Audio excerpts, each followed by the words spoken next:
محمد جی محمد جی السلام علیکم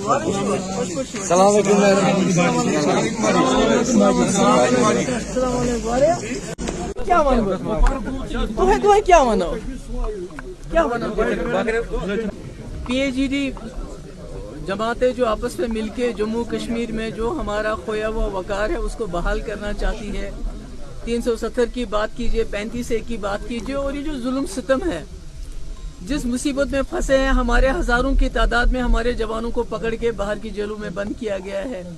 ہمارے جو جرنلسٹ اپنا کام کرتے ہیں, سچائی دکھاتے ہیں, ان کو بند کیا جاتا ہے, عام لوگوں کو تنگ کیا جاتا ہے. تو اس کے خلاف پی ایچ ڈی آواز اٹھاتی ہے, اور مرکزی سرکار اس کے خلاف ہے. وہ نہیں چاہتے ہیں کہ یہاں حقیقت کی کوئی بات کرے, وہ چاہتے ہیں کہ باہر یہ ایک میسج چلا جائے کہ جموں کشمیر میں سب ٹھیک ٹھاک ہو گیا ہے.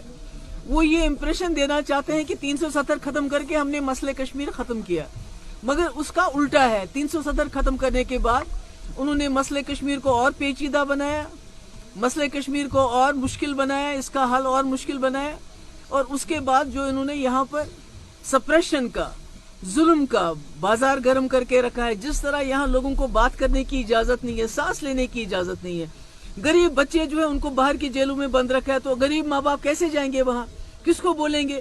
کوئی زبان کھولتا ہے تو اس کو اس پہ بھی بند کیا جاتا ہے. تو اس ظلم کے خلاف جب پی ایچ ڈی مل کے آواز اٹھاتی ہے تو مرکزی سرکار کو تکلیف ہوتی ہے.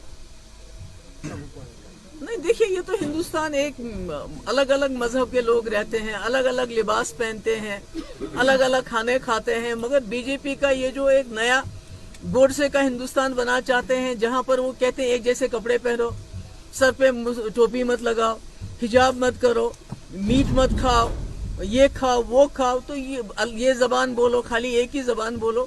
یہ تو ہندوستان نہیں ہے, یہ تو گاندھی کا ہندوستان نہیں ہے. اور مجھے جہاں تک لگتا ہے آخر کار اس ملک کے لوگ جاگ جائیں گے اور اس گاندھی کے ہندوستان کو گوڈسے کا ہندوستان بننے نہیں دیں گے. یہ جو حجاب کی بات ہے, اس میں یہ بھی ایک سازش ہے کہ ہماری بچیوں کو تعلیم سے دور رکھنے کی کوشش کی جا رہی ہے.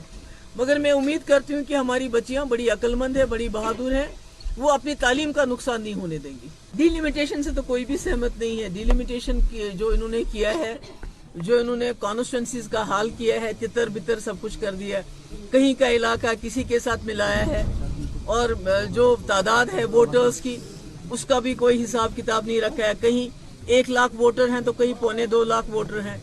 تو انہوں نے کوشش کی ہے یہاں کے لوگوں کو الجھانے کی, جو مین سٹریم ہے اس کو تباہی برباد کرنے کی. اور اس سے یہ جو یہاں پولیٹیکل پارٹیز ہیں ان کو تکلیف نہیں ہوگی, اس سے زیادہ تکلیف عام انسان کو ہوگی, جس کو ایک دیکھیے راجوری پونچھ کا کب پہنچے گا اننت ناگ ڈسٹرکٹ میں, اور اننت ناگ ڈسٹرکٹ کا کب پہنچے گا راجوری پونچھ میں, جو انہوں نے پارلیمنٹری کانسٹیٹوئنسیز کا بھی حال کر دیا ہے, سری نگر کے ساتھ پلوامہ ملایا ہے. تو اس طرح ہم سمجھتے ہیں کہ انہوں نے سب کچھ تتر بتر کیا ہے. ان کی کوشش یہ ہے کہ لوگ الجھے رہیں, لوگوں کے اوپر روز چھاپے ڈالے جاتے ہیں. آج بھی NIA کے ریڈز پڑے ہیں, ملیٹنسی کے نام پہ الگ الگ نام نکالے ہیں, hybrid militant, white collared militant. کوئی بات نہیں کر سکتا ہے, آواز نہیں اٹھا سکتے ہو, آپ پروٹیسٹ نہیں کر سکتے ہو. تو انہوں نے جموں کشمیر میں ایک قبرستان جیسا امن قائم کر رکھا, اور یہ ذرا دیر چلے گا نہیں. آخر کہا جموں کشمیر کے لوگوں نے ککر خان کو بھی دیکھا ہے, اس کو بھی جیلا ہے.